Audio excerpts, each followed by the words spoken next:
My name is Tolu, but most people call me T.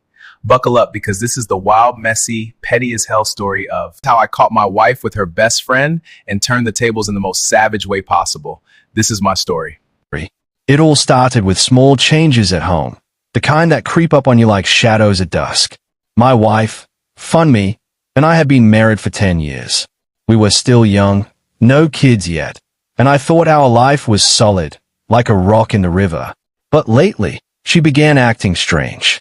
She insisted on sharing chores equally, which was fine, but then she'd ask me to pick up snacks on my way to work while she ate the bigger portions or even all the food when I cooked.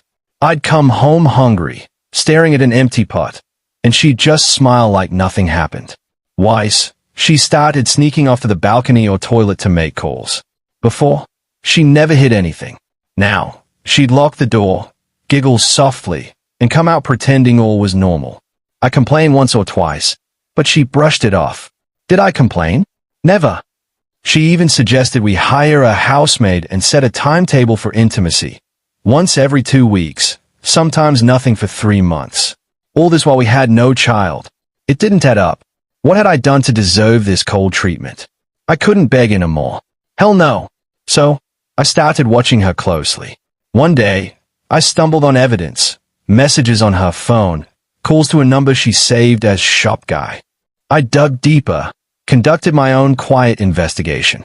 Turns out, she was talking to Dan, a married man with 2 lovely daughters, aged 19 and 8. He had a residence and workplace I tracked down. Dan was the type who seemed perfect on the outside, tall, confident, but inside, a snake.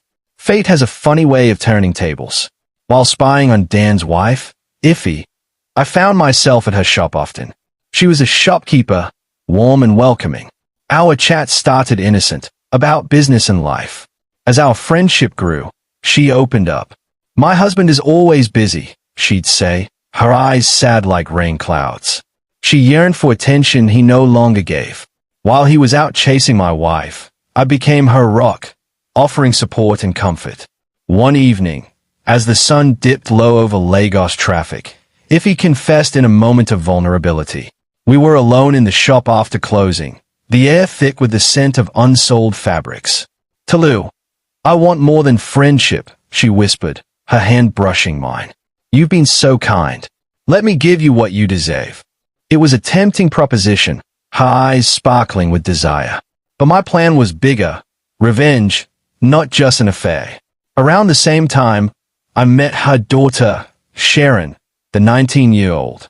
She was innocent, full of life, with a smile that lit up the room like morning light. Her beauty caught my eye against the mess of her mother's troubles. Driven by impulse, I showered her with gifts, an iPhone, money, attention. I indulged her with promises of secrecy. She was happy I took her to school far away in Ocean State. Thank you, Uncle T, she'd say, her voice sweet as honey. But the plan wasn't to sleep with her. No, it was edgier, messier. I invited Sharon and her mom, Iffy, to a hotel, the same one I knew Funmi and Dan used. Separate rooms, of course. They ate and waited, thinking it was just fun. Meanwhile, I was in Dan's office, ready for the showdown.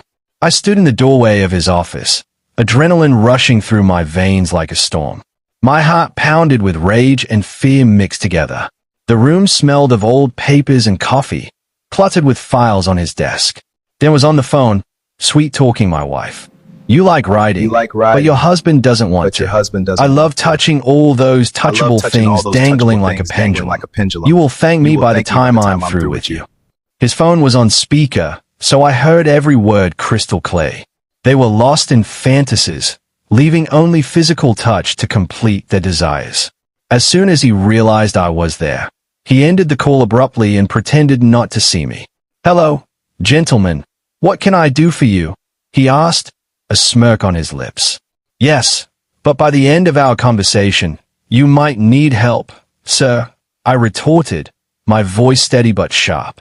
His expression shifted, unease flickering in his eyes. What do you mean by that?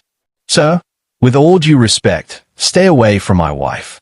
Trust me, you won't like what I'll do if you don't, I warned, my voice laced with determination. His smirk faded, replaced by disdain. Oh, it's you?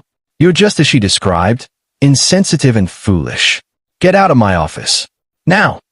I couldn't say for certain if he had already crossed the line with Funmi, but the way things were going, it seemed inevitable.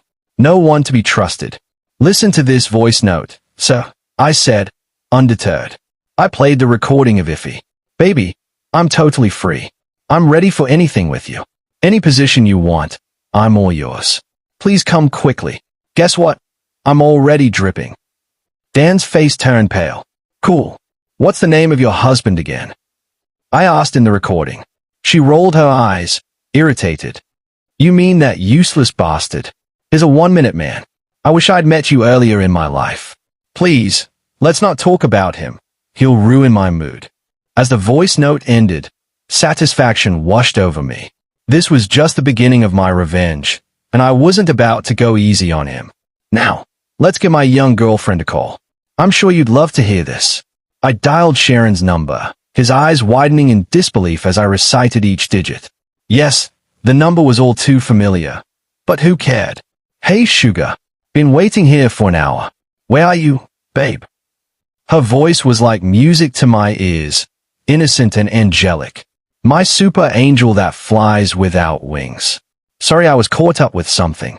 We'll be there shortly, I replied, my tone dripping with faux affection. Oh, baby, come. You know I have been looking forward to today. I promise you I am going to injure you.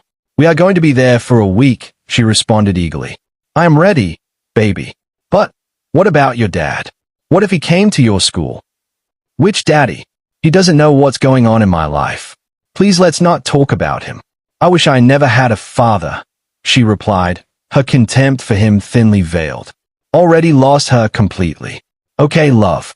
Send me some racy pictures to set the mood, I said, the anticipation evident in my voice. As I listened to her voice, dripping with anticipation and desire, I couldn't shake the feeling that I was crossing a line, venturing into territory that was fraught with danger and moral ambiguity.